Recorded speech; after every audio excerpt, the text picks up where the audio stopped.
you're not going to tell me about me, so that's good.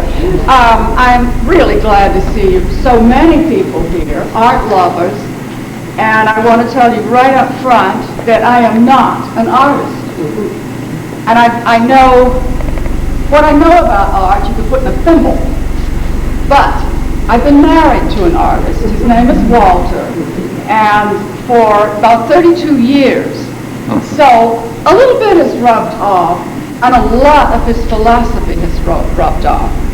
Now what I do know, as well as artists, is history about Hilton Head Island. So I want to talk about the significance of the Red Piano Art Gallery and the Roundtable in the modern day history of Hilton Head Island. And if you have questions as we talk about this or move around the gallery, please hold up your hand. Do the same thing if you can't hear me. I'm trying to project my voice as much as possible. So let's get started. I'd like to paint for you the way Hilton Head was back in the 1960s when the Red Piano Art Gallery was opened. It opened in 1961 on the 4th of July, which should have some significance. But in those days, there was an art gallery, and there had been an art studio, or vice versa, that people could buy some art. But there was a sign up, and it was not far from where the Red Piano is located. The sign said Walter Greer Gallery and Studio, and there was a little hanging bit at the bottom that could be open or closed. It was mostly closed because we lived there. And it was a favorite rainy day exercise for people who came to Hilton Head. It just wasn't much to do after you had done the beach and played 1 or 2 golf courses, and that's all there were. What else could you do? Actually, this little gallery was on the real estate tour. I mean, that's how little there was to point out.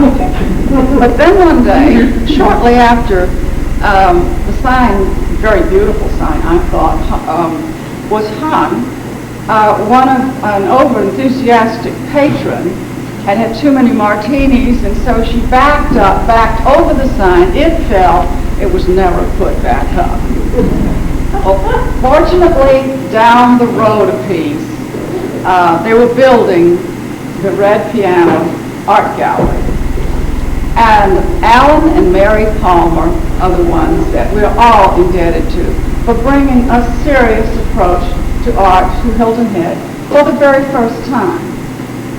Alan Palmer and Mary lived in Atlanta, Georgia, and they were both fortunate that Mary had been very successful in the real estate business.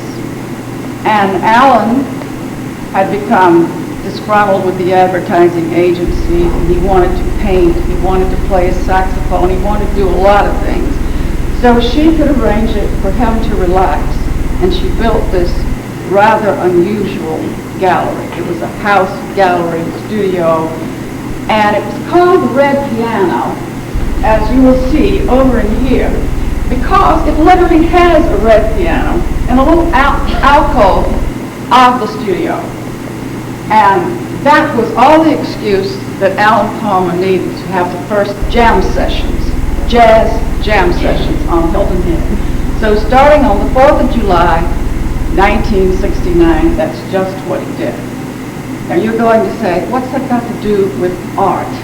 Well, I'm talking about creative abilities. And that leads me to talk more about Alan Palmer, who was possibly our first known island eccentric. He had so many talents, he didn't know what to do with. And it was very hard for him to center on one, so he was off-centered. For example, he would drive his car to one of the few places, and when he stopped, he would put an anchor out. If he wanted not to be disturbed at his red piano, he would put a little cast iron crab outside. And he had many enthusiasms. He could write poetry, he painted quite acceptably, as you will see around here. He did cartoons. The cartoons were wonderful because they were first published in the Little Burgeoning Island Packet, which got started in 1970. The cartoon was really Alan. Here was a little artist with a beret on, and you knew that he must smell bad because there were bugs flying around his head all the time. And there were some very, very funny things that he had a great sense of humor. In fact, every member of the Roundtable, which he formed, had a sense of humor. And I think that's what held it together for 21 years.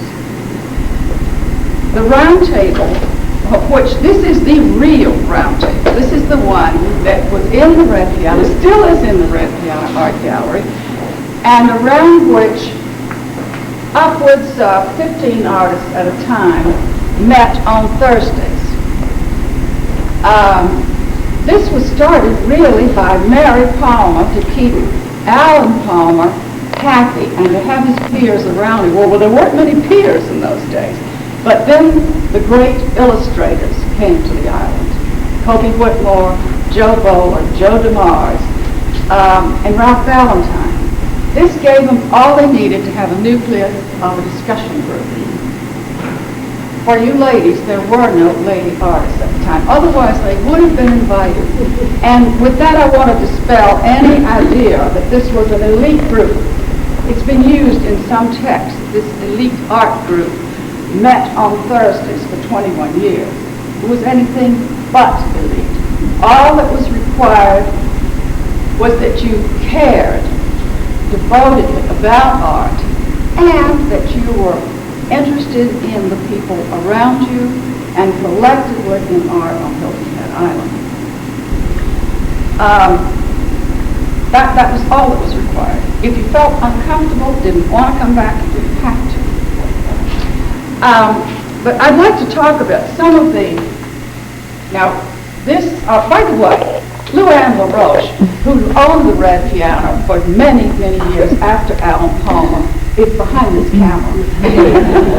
So if you have any other questions about that, you can ask her. George Plante was one of the members of the Roundtable, and he did this poster. Are there any more available, Louanne? Oh, are they out there? I believe there's some out here, but there's definitely some at the Red Piano. Good, good. It's very interesting, very beautiful. Here is Louanne at the Red Piano, and this was done by Coby Whitmore.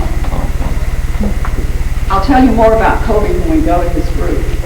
This famous person next to Louanne is Escher, who was the Dalmatian that was the mascot, sort of keeper of the gate at the art gallery, particularly on Thursdays. Escher's favorite member of the Roundtable was unquestionably Joe Bowler. So when Escher had a birthday, Joe painted him a self-portrait. Inscribed, for Escher, to my biggest fan from your biggest fan, Joe Bowler. Well, anybody in this room would give their eye teeth to have that, but Escher had. And here is a picture that Louanne took of Escher looking at his self-portrait. I want you all to, and Louanne LaRoche did this painting, and definitely knew the day, and he was waiting at the door for all of his buddies to come. And on the Roundtable in those days, at Joe Bowler's place, there was a girl sitting here one day and got very enthusiastic, and he actually ate a dog food in the discussion. Some more, here is some of Alan Palmer's work, but I brought along a poem that Alan wrote, because not many people know his poem. It's none of your business how I spend my spare time. If you make it your business, then you are mine. Draw the curtains, light the candles, pour the wine. It was marvelous, and There's one other thing before we start. A few people realize that there was literally nothing here. A two-lane road took the place of the 4 lanes and the Cross Island Expressway, or whatever we're going to call this. In fact, nationally, Beaufort County was known as a poverty pocket. It was also known as a cultural wasteland. And it was also the place where they discovered parasites in human beings. And some say that was the basis for the food stamp program. But a lot of stuff started in this tiny little place. And we've come a long way to get to this building, which is so magnificent. And so much is going on. Almost every room is taken constantly. It's a flourishing arts organization. And I'm glad that you're enjoying it. Now, let's move, let's go this way. Writers got started that way. And of course, these men, Coby Whitmore, Joe DeMars, and Joe Bowler, along with one other who didn't decide to make Hilton Head his home, John Whitcomb, were the leading people of that day in doing this. As you go through from one artist to another, one member of the Roundtable to another, you will try to see this great human link that each has for the other. Here is a wonderful bronze bust of Coby Whitmore. It looks just like him. He was also called the best beloved. They all loved him. Everybody did that ever came in contact. Paintings are also on his wall. Here is one of 2 of the 30 years ago until he died. He painted, and some had to paint more than once. They are in the collection, I guess, of the Heritage Committee of Sea Pines or some. That's who commissioned them, and that's who should have them. I think it'd make a great collection, possibly during Heritage Week, to have them on display sometime. It's another idea for you. Point to right back where some of our group is standing are works of Ray Ellis, who lived here for quite a number of years, still shows here at least once a year, and he's now living in Martha's Vineyard. But Ray is a great watercolorist. He also handles oil quite well. But he's famous for his books about sailing with Walter Cronkite. He and Walter Cronkite met on the tennis court in Martha's Vineyard. And I remember when Ray told me they'd been asked to write the first book using Ray's watercolors of different ports up and down the eastern seaboard and Walter Cronkite's description. Ray said, I didn't know how to approach it. He just retired as the great commentator, analyst. And he said, I didn't know exactly what to say to him to get him to write this book. So I said, do you want to die as an ex-radio and television commentator, or do you want to die as an old salt? Is that what you want to be known as? Well, he accepted right then. It was a challenge, and it became a great collaboration. And speaking of writers, Katie Hodgman, whose works are shown here, was a teacher and critic. Every one of these artists has her critiques of their shows in their portfolio and in their scrapbooks, you can be sure. She wrote for the Island Packet, and she knew what she was writing about because she was well-founded educationally and every other way to talk about art. She wrote beautifully. They were long, but they were good. And it was given to Joe Bowler. And you can certainly see why. Oh, I meant to point out, there's one painting over there in Coby Whitmore's where there's 2 men and a woman. It's long, because all of the illustrators used live models for everything that they did. They didn't just photographs and all. And that's another linkage, because Joe and Coby Coby Whitmore were working in the same New York studio at the same time. What can you say about Joe Bowles' work except it's beautiful? Nobody can paint flesh tones like that. And the light. It just takes a lot of time to enjoy this show. And he was working in Chicago at the time. And these are illustrations more because it's very hard to get. One of the things he suggested he built, it is incredible. Look at this little man back there. And they're perfectly scaled and anatomically correct. Val was the model for the Jolly Green Giant. And here's another picture. So he designed CQ's down in Harbor Town and the Saddleback Building, which is right next door to it. If you've been up to the Old Fort Pub in Hilton Head Plantation, he designed that building. And then they were very much a part of the community. While we're back in this, I can't get the advertising person as a marketing person for a firm in London. And if you're in London, by the way, go to the Royal Navy Museum and you'll see some of George Plante's work that he did when he was in the Navy during World War II. We couldn't get those.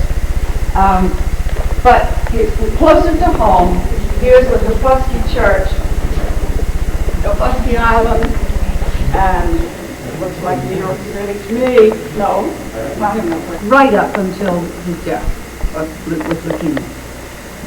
So, you will find that Tua Hayes is an elegant lady, and she paints elegantly. Very simply, very cut to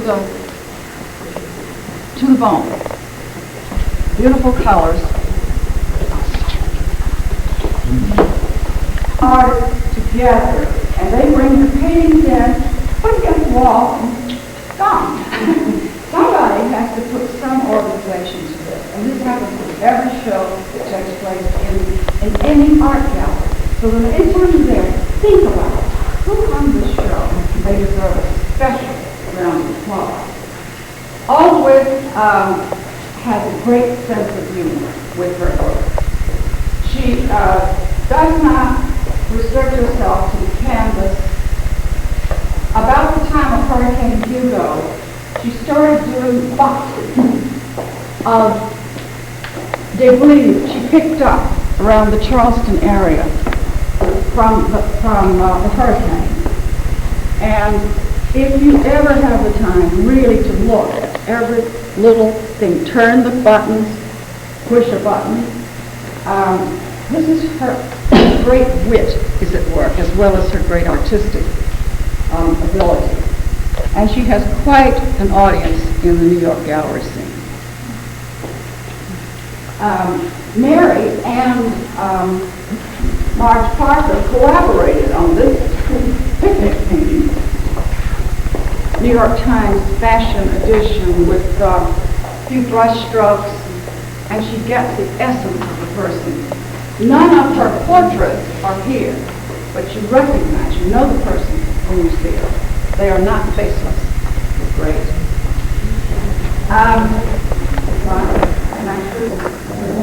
One of the great illustrators you can see by his work. But when I think of Joe Marge, with the New York Illustrated, he got an offer from Hollywood and he went west to be an art director in films. And I don't know the credits, but they're impressive. It seems that he and his wife collaborated on little children's books. She wrote the text, he did the illustrations, and all you have ability to capture a woman's beauty, which makes women love. Right outside this petition, very special gift shop in Harlowtown after staying here. And really, his selections were so great, you could spin around, close your eyes, spin around 3 times, point, and you would want anything that you saw in that one. Now, the last artist that we come to is Walter Greer. I guess I know him better. Maybe I know. But Walter did come here in 1960 and made the comment. He said, I don't care if grass grows in the streets. This is where I'm going to live. I don't care what happens. It's beautiful, and he wanted to paint this island and the low country. And that is what he has done. During the time that his children were growing up and needed to be educated, he did portraits. Because people will always buy portraits. That was a good solid income. He has done many Gullah portraits.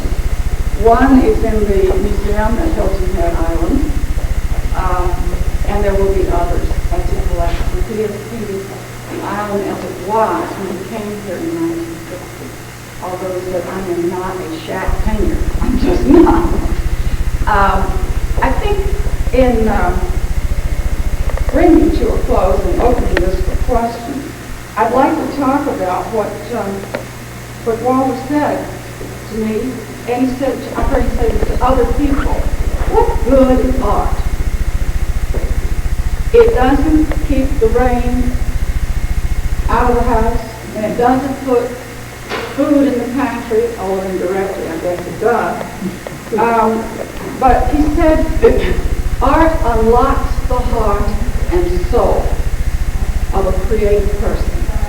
And I like to think that art unlocks the heart and soul of a non-creative person.